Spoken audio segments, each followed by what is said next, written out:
teman-teman, kembali lagi nih untuk materi personal branding part 3. Oke, sebelumnya di part 2 Kanana sudah menjelaskan mengenai tips-tips membangun personal branding dalam internal kantor dan terkhusus untuk dunia digital. Berikut cuplikannya. Tapi kan balik lagi ya kayak Vina tuh pasti she built what she's doing right now on TikTok itu based on her passion dan yang bahkan passion yang menghasilkan gitu. Dan thoughts-nya juga. Oke, selanjutnya untuk di part 3 ini, Kanana akan menjelaskan mengenai seberapa penting membangun karir lebih baik di era digital dan bagaimana sih caranya menginfluence untuk di dunia digital. Langsung saja, check this out. Okay, nah ini I'm so sorry if I bring this topic into creating a content, but I think these are tips that you guys can follow. Yang karena kan pasti kan nanya kayak, so what will be the next step gitu. If offline, I believe we can do it anytime. Tapi kalau misalnya on creating content, it needs a lot of effort from ourselves gitu.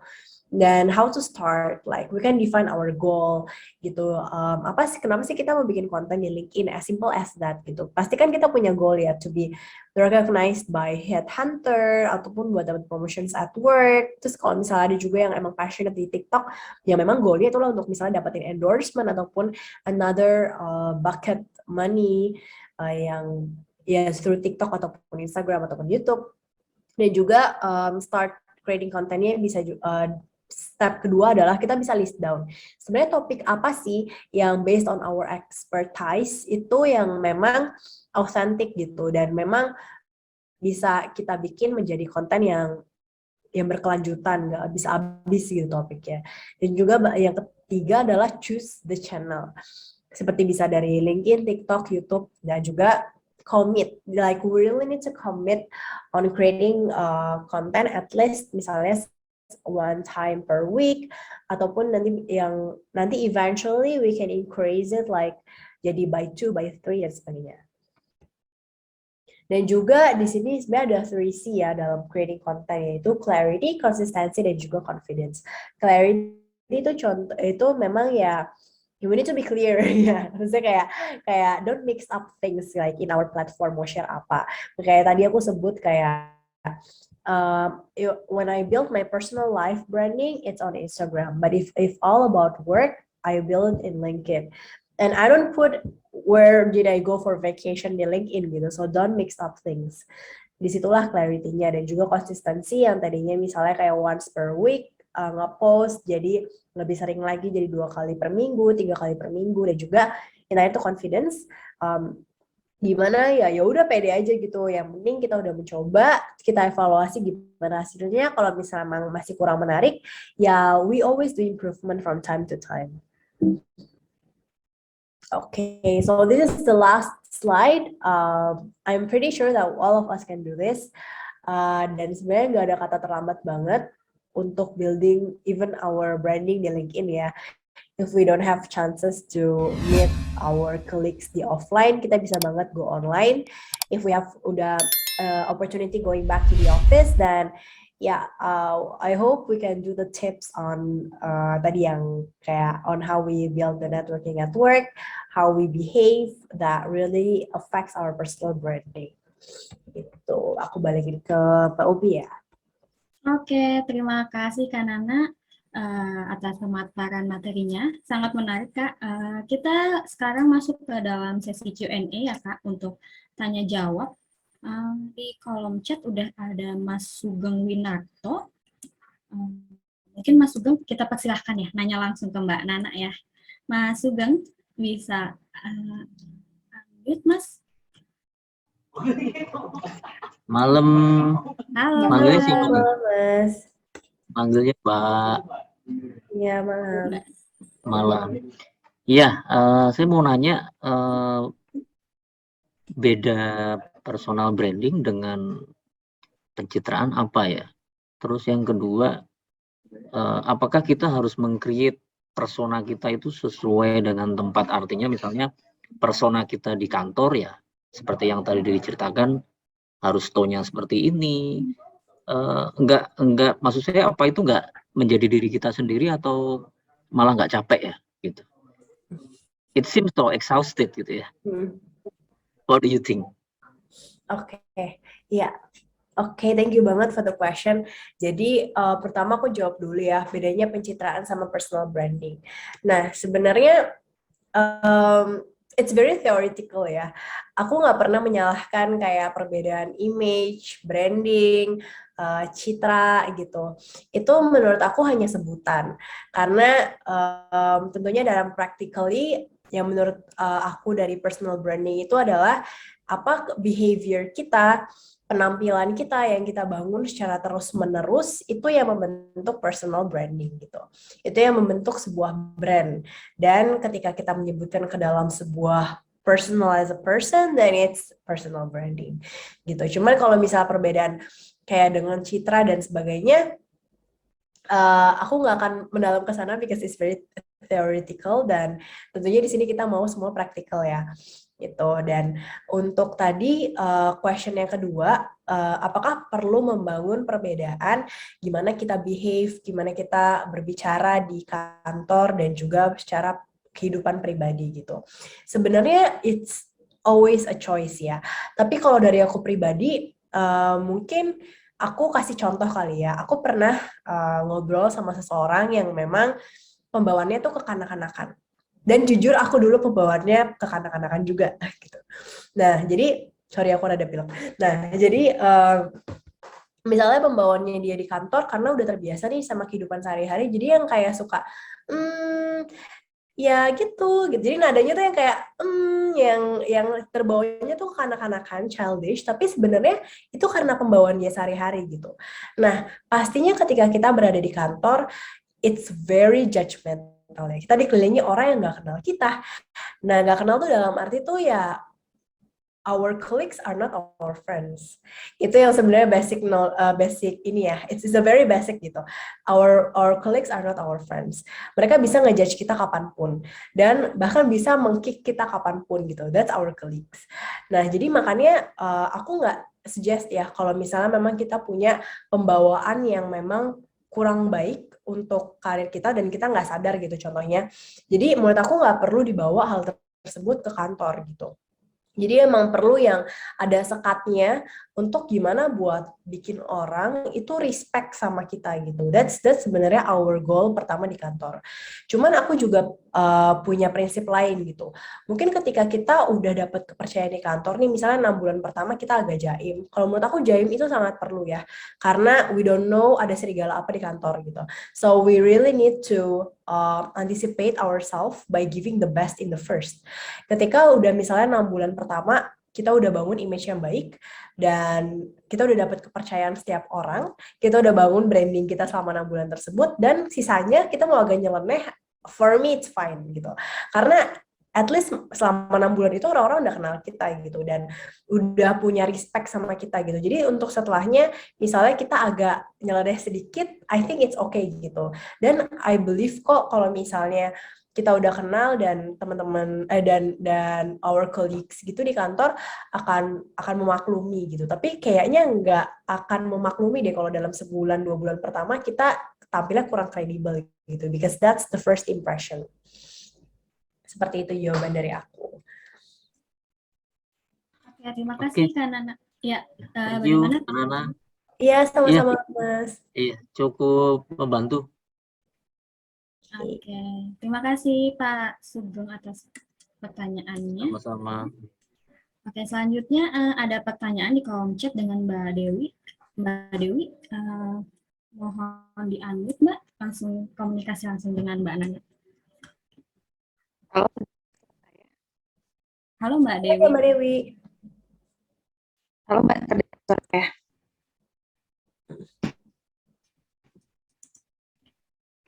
Halo Mbak.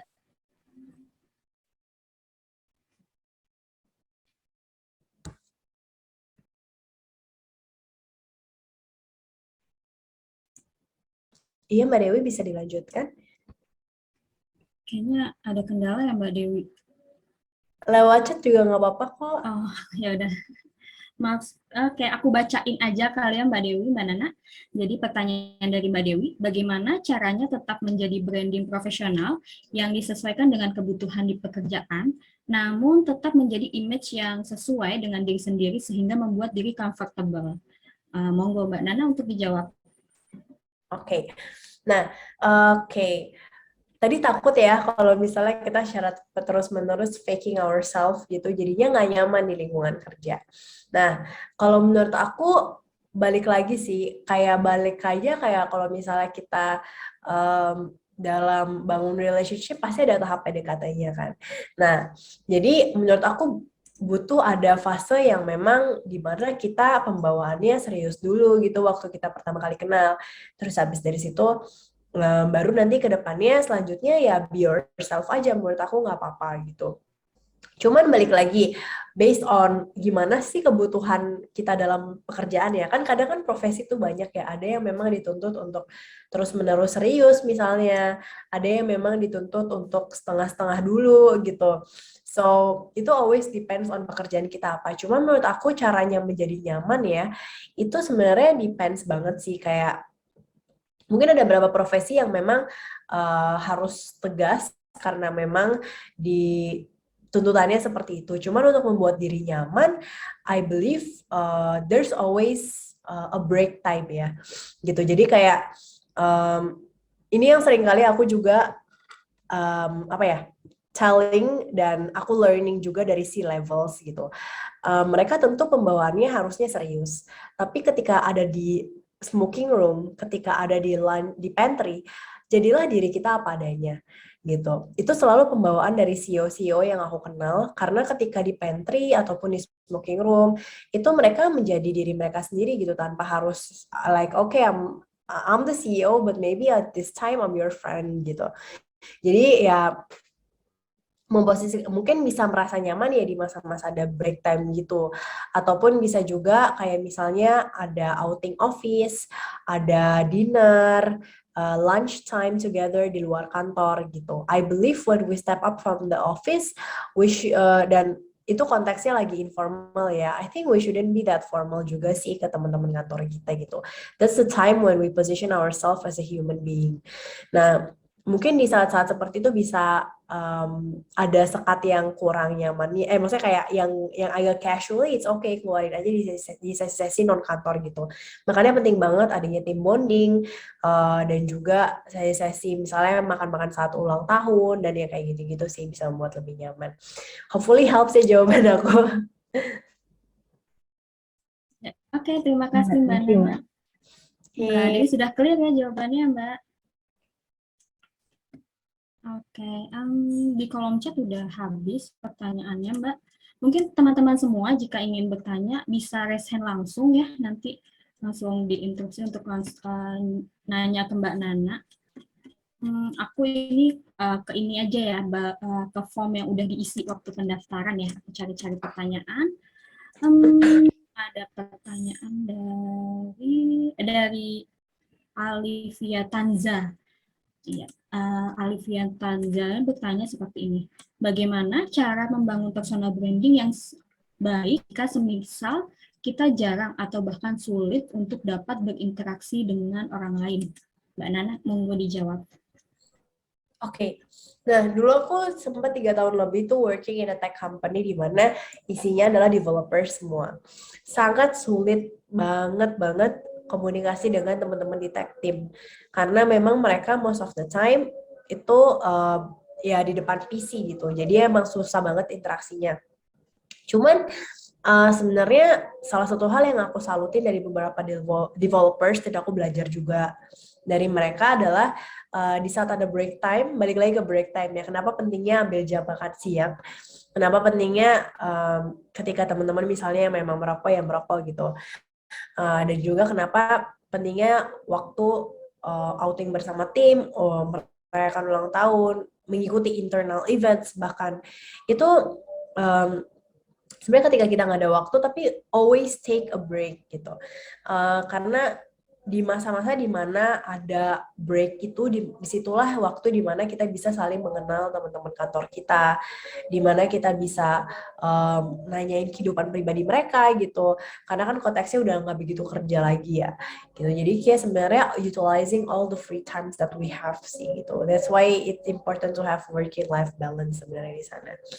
Dan sebenarnya ada juga hal-hal yang misalnya ketika kalian suka menggunakan social media, bisa banget kok nanya ke teman kerja gitu for having their social media, karena sebenarnya we want to get to know that person as a human kan, bukan as a professional secara terus-menerus karena capek kan gitu. Jadi kayak ketika kita udah connected dengan social media, kita bisa banget ya kayak as simple as nge-comment ataupun ngebalas story gitu. Dan itu adalah on how we can communicate sih sebenarnya. Gitu. Kalau misalnya di masa-masa yang sekarang kan kita kebanyakan WFH ya, itu jujur agak sulit. Cuman ketika ada misalnya yang baru masuk ke kantor, itu kan pasti ada announcement-nya dari HR ya.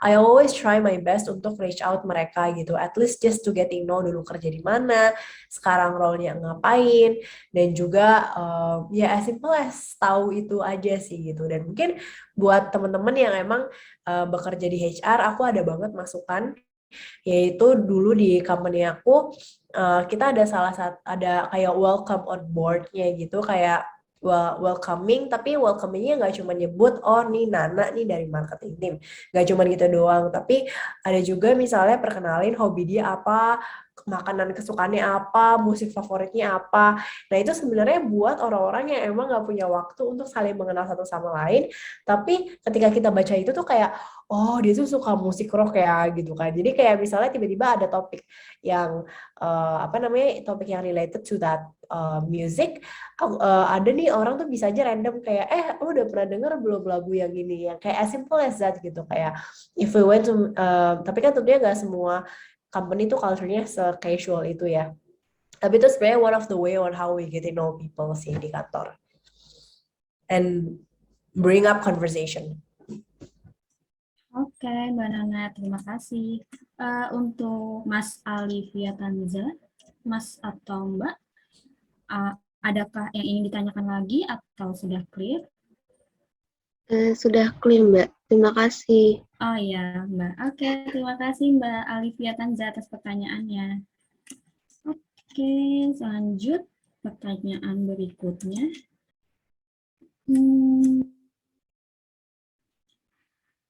Ini pesertanya nggak hadir sih Mbak, cuma aku pengen nanya nih, cara berkomunikasi, dari pertanyaannya dari Mas Gati Anjaswari, pertanyaannya ada dua, satu, cara berkomunikasi antar rekan, dan dua, cara membuka potensi diri Mbak Nana. Sorry Umi, boleh tolong diulang pertanyaannya? Oke. Jadi pertanyaannya dari Mas Gati Anjaswari, ada dua pertanyaannya, satu, cara berkomunikasi antar rekan, dan dua, cara membuka potensi diri, Mbak. Oke. Yang pertama aku jawab dulu ya, cara membangun komunikasi dengan rekan kerja. Ya. Nah, ini sebenarnya always depends on where we belong ya. Kalau misalnya sebagai manajer, kita bangun komunikasinya itu ya menurut aku seterbuka mungkin ya, seterbuka mungkin dengan team members kita. Kayak misalnya ya, pertama getting to know dulu waktu pertama kali join ya, kayak getting to know them, share personally, ada one-on-one untuk tahu misalnya kesibukannya apa sih di sini, non kerja tuh sukanya ngapain gitu. Itu sebenarnya dari kenalan di awal itu bisa banget untuk getting to know that person di awal. At least that's the first step gitu. Dan mungkin baru selanjutnya ketika sudah bekerja bareng ya emang if you are a cool manager, then you can always go casually sebenarnya. Tapi kalau misalnya kamu adalah manajer yang formal, then go with formal.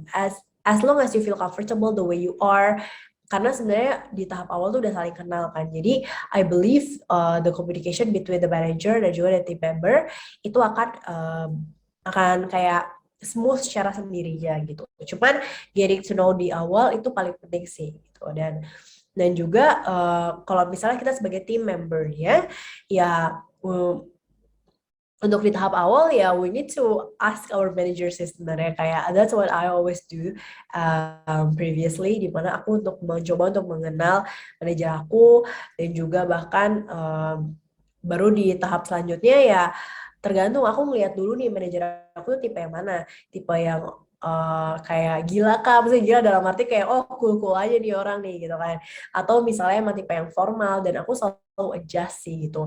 Cuman balik lagi, I'm always a pantry person, jadi kayak sebenarnya cara bangun komunikasi yang paling baik adalah di luar jam kerja sih sebenarnya, untuk at least getting to know that person secara personal, dan juga karena dari situ aku jadi punya keberanian gitu loh. Ketika aku udah komunikasi sama mereka secara informal, aku punya keberanian untuk ngedeketin atasanku secara pekerjaan juga gitu. Dan bahkan ketika mereka ngebanyol nih misalnya, kayak aku jadi berani untuk di WhatsApp grup tuh untuk ya udah tambah-tambahin aja gitu, makin konyol gitu kan. Karena emang we've talked loh before, kayak we've talked during lunch time gitu, and that's how I get to know atasanku, dan juga jadinya komunikasinya enak gitu. Kebayang gak sih kalau kita tuh nggak pernah kayak ada free time sedikit pun sama atasan kita, jadi kan kaku banget ya, takut bahkan mau ngomong sama mereka pun gitu.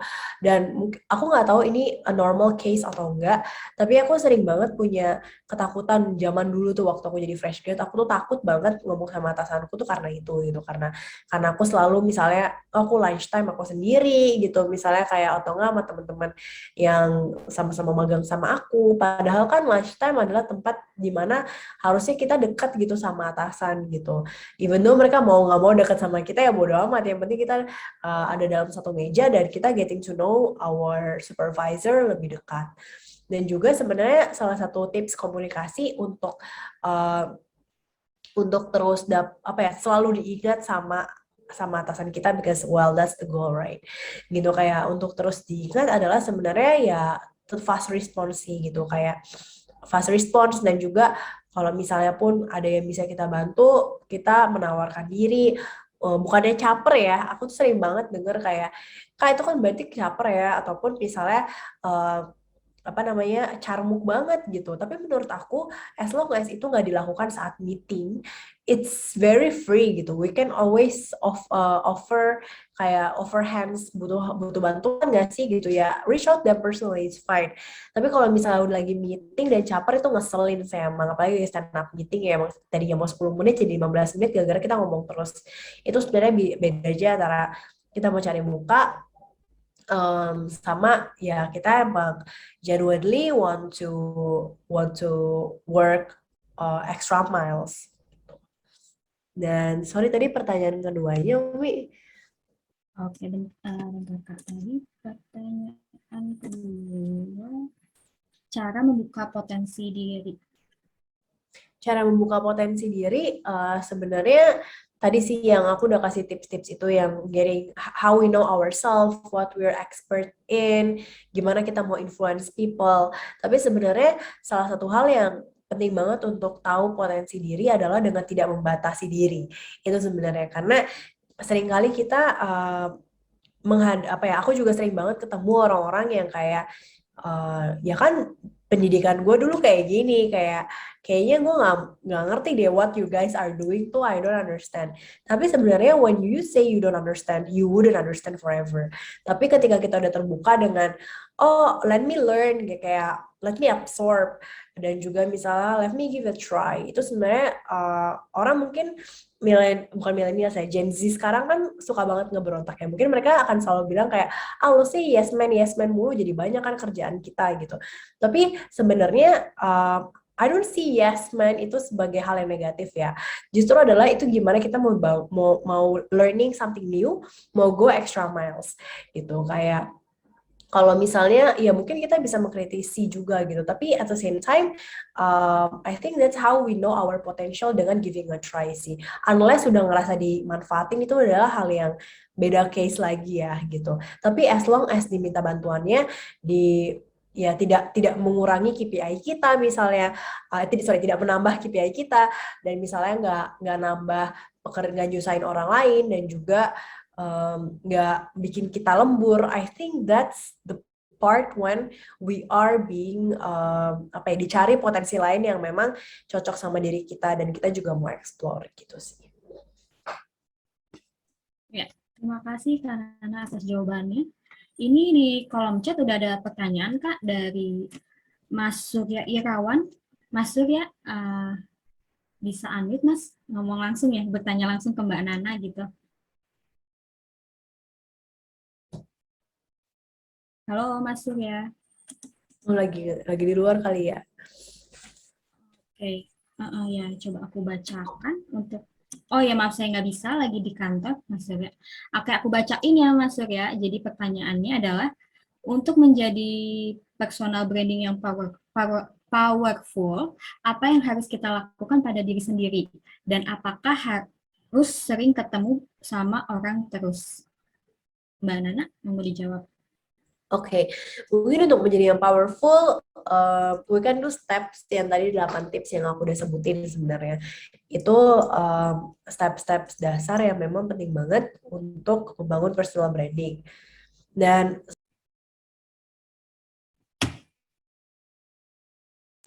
ya, dan apakah kita harus sering ketemu sama orang? I would say nggak harus secara terus-menerus sih. Tapi balik lagi, jangan menolak gitu, jangan hate people gitu. Tapi ya bisa terus connected gitu. I think connecting is a part of personal branding juga sih.